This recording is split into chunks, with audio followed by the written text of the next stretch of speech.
No niin, tehdään videoesitteli artikkelista. Eli kyseessä on T-sarjalainen 660 Turbo. Siisti peli kyseessä.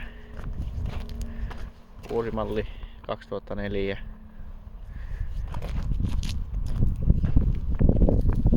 Ulkokuoressa ei oo kyllä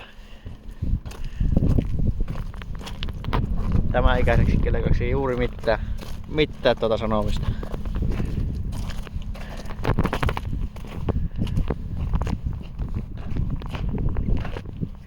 Siisti kaikin puolin.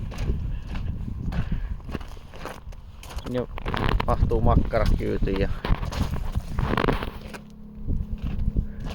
kyytiläisillä hyvät oltavat penkin tai siis kahvalämpärit pelaa. Penkki siistissä kunnossa. Tuossa on pikkunen tuommoinen, mutta siisti kampi.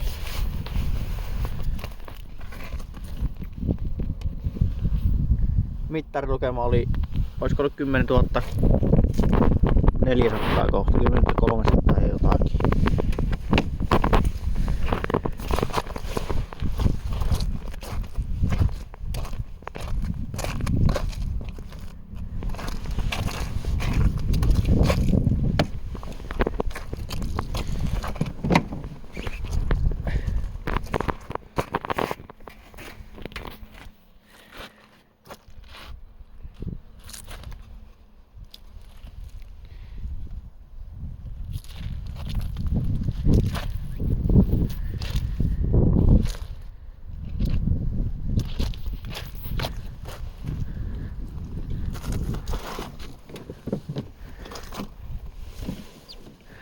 Öljyt on justiin vaihdettu.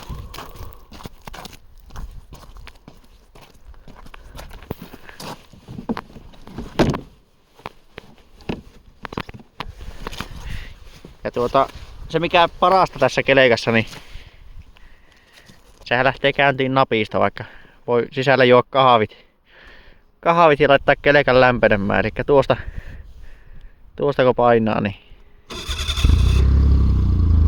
se lähtee tulille.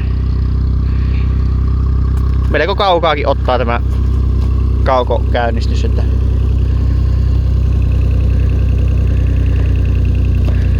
Ja sitten voi vasta lähteä liikenteeseen, kun on avain laitettu tuohon asentoon. Siististi käy.